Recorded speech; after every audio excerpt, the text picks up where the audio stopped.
All right, hip thrust, setup, and execution. For the setup, we have the back position, the bar position, and the foot position. And then we'll talk about cues and things to keep in mind when you're doing this motion, mistakes to avoid.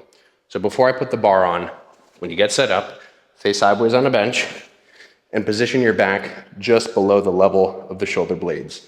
You should feel like if you come low like this, your shoulder blades are almost holding you onto the bench. Okay, so that's step number one. Step number two, and I don't have it with me right now, I would recommend every one of you use a squishy pad, or one of those ones that you can buy for cheap on Amazon. Just, I don't have it here, but I wanted to make that clear that I use that. When you get set up, if you find that this is too low, you can put boxes underneath the plates to raise it up just a little bit. The way that you're gonna find the perfect bar position in your hip is by doing what I just did. You wanna ideally do this in your warm-ups, but basically you just allow the weight to fall in your hip crease. So notice that I'm not actually even controlling the bar. A lot of people will push the bar, they'll roll it forward, roll it backward. Just basically see, okay, where does the bar sink when I'm doing my warm-ups? And where does it go to when I come to the top, right? You'll find that it kind of has a natural set point throughout the range of motion. Okay, back position, bar position, falling where it may. A simple way to think about this differently is just wherever your hip crease is, that's where you want to put the bar.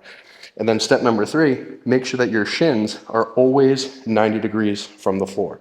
So we don't want our feet back here. That'll feel like a lot of quads. We don't want our feet over here. That will also feel like a lot of quads. So you're going to put your feet kind of somewhere when you get to the top that you're able to just drive directly 90 degrees into the floor. Okay? And we don't want to move our shins the entire time. We want to keep our shins there. So now to execution and to sort of staying on the idea of the shin, we don't want to lower down and allow the shin to drift backward and forward like this. We want to basically just lower to a point where the shin stays pretty much at that 90-degree point. This will feel like not too much range of motion, but that's the point. Okay, we'll talk about foot position after this from a different angle. Now then, in terms of actual execution and how you want to think about doing this motion, two major things, two major points of contact. One is your back on the bench, two is your heels digging into the floor. So your back on the bench, you want to think about driving your upper back downward into bench this way.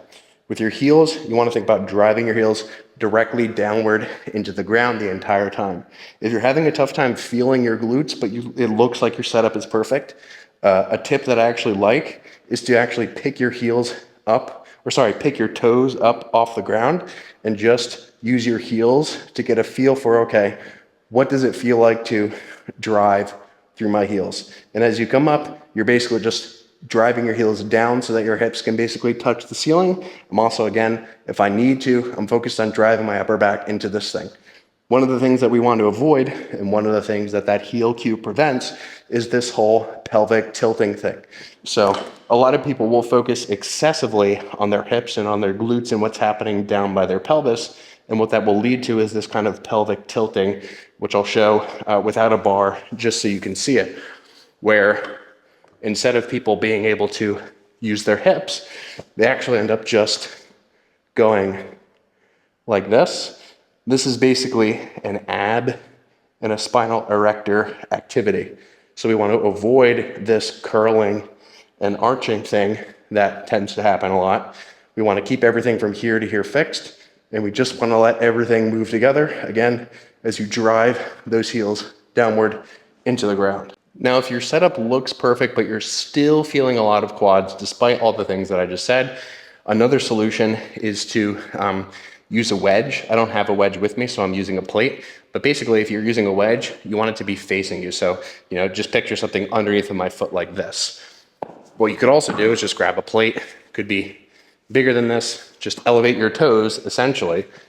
And when your toes are elevated like this, naturally more weight will fall to the heels, and you'll have something to actually push into a little bit that way so that your feet aren't sliding forward, right? This basically will prevent you from trying to kick the floor away from you, which is what will activate the quads. All right, lastly, foot position. What I would recommend to start is basically just drawing a straight line from your hips to your knees to your feet, putting your feet right out in front of you in a straight line like that. and just thrusting up with that. You want to make sure that you actually allow your femurs to rotate inward and outward. So as you get to the top, you're not restricting your knees from moving outward, right? Moving the knees outward will actually allow you to squeeze the glutes a little bit more. If you want to toe out a little bit to be able to do that, or move a little bit wider to be able to do that, those are also perfectly fine options as long as you have those other boxes checked. This entire video was actually taken directly from my exercise library, which now has over 335 short and long form tutorials just like the one that you watched. If you're interested in taking the confusion out of lifting instantly with step-by-step guides like this, check the link in the description below.